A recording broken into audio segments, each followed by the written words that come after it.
Andrew, thanks very much. Good morning. I'm here at the Chicago Federal Reserve Bank in Chicago with Chicago Fed President Charlie Evans. Charlie, thanks for joining us this morning. Morning, Steve.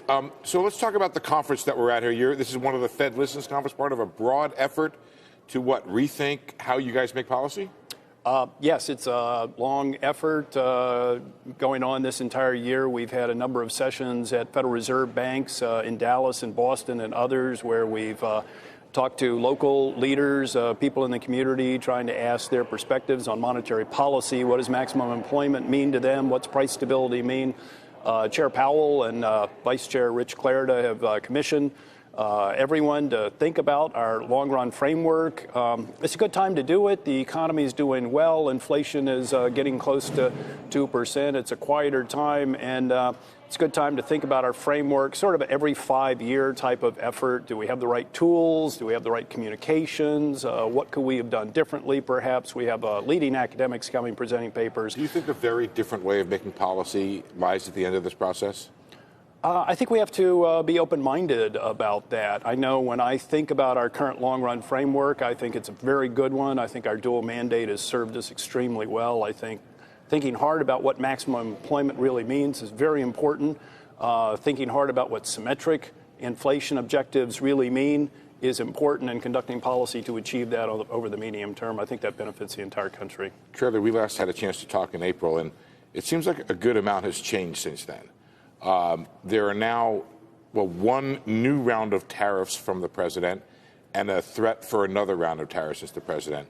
And the market now is in a sort of almost extreme mode of forecasting coming rate cuts.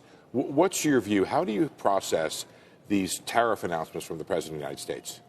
Well, I think we have to be careful in looking at where the economy is and where we think it's going. So it's only been 6 weeks since we talked last time, Steve, and I think the fundamentals for the economy continue to be solid. I think the consumer continues to be in a good position. Labor markets continue to be strong. Business fixed investment is probably not quite as strong as I would like, and there's probably uncertainty that's impacting that, and some of what you're talking about in terms of trade uncertainties, the global environment, how Europe and China and emerging market economies are growing or how they might be slowing down is an issue. And so I think we have to think about that. We've indicated we're data dependent. I'm a little nervous that inflation is underrunning our 2% objective. I said that 6 weeks ago.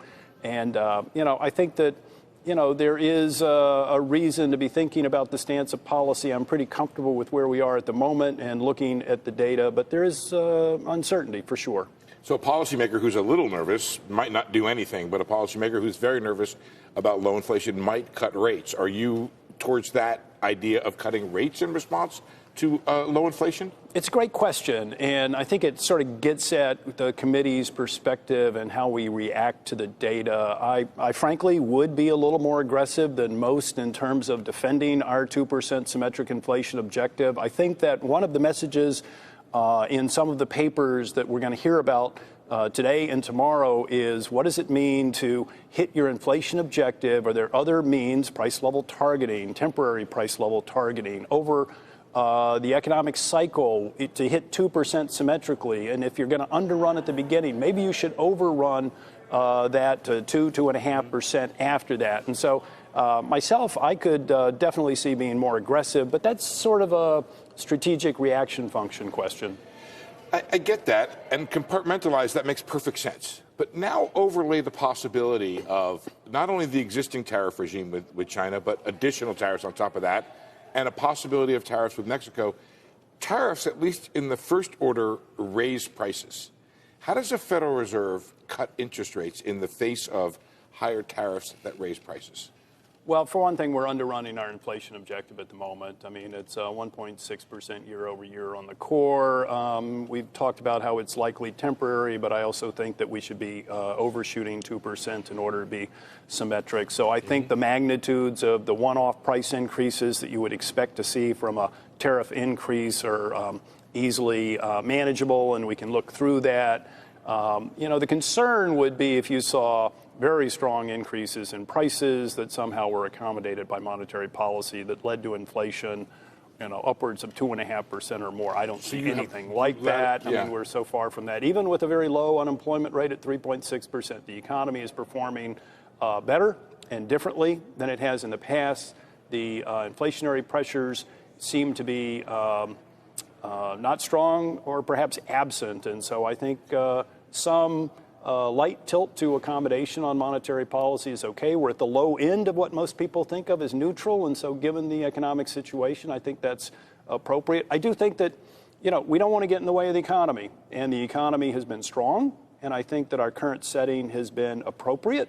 But if we sense that there was some greater uncertainty, some softening, we'd have to take that into account and ask, are we getting in the way of the economy? I don't see it that way at the moment, but we need to be looking at the data. Becky has a question.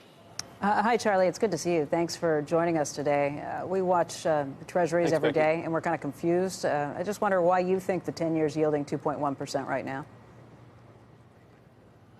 Well, I think we have to sort of speculate on things like that. The U.S. is a safe haven flow. I think there's increased uncertainty. Other safe haven government bonds like the German Bund are also extremely low, and, the Japanese bond too. And so I think investors are responding a little bit to increased uncertainty over the international environment. And, I think we just have to think about that. That doesn't necessarily mean that the U.S. economy is weakening, but we need to be paying attention to the data.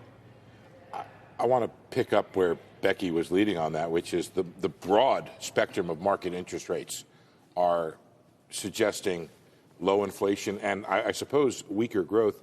How much concern do you have when the Federal Open Market Committee says we're being patient for some time to come, and the market now has a July rate cut priced in and 2 rate cuts this year with pretty good certainty? Well, at face value, it suggests that the market sees something that I haven't yet seen in the national data. Now, as I go and have meetings with my directors, as I call around businesses, as I hear a little more, if in fact there's more nervousness, then I would, perhaps take that. Well, I would certainly take it on board, what that means in terms of the future. But I definitely think that, with inflation being a little bit on the light side, there's the capacity to adjust policy if that's necessary, but the fundamentals for the economy continue to be solid. The consumer is solid, so I think we have to navigate this. We have to think through what this really means. One more question, guys, at home, if you would bear with me. How does you make a policy when, in a tweet, the problem that's created, or what the market was reacted to, could go away or it could be back? Does that change how you might make monetary policy if the proximate cause of what's happening in the market cannot exist tomorrow? Look, we have to be paying attention to the data. We have to be paying attention to market signals where they seem to be seeing some things that we're not seeing as quickly. I get that. We definitely want to be paying attention to that. But at the moment, nervous about inflation, real side of the economy, still solid, uncertainty, a little bit higher, perhaps, with tariff discussions and global growth and all of that. So, we need to be paying attention. We are going to be paying attention. And, I look forward to our next meetings and the rest of them this year. Charlie Evans, thanks very much for joining us.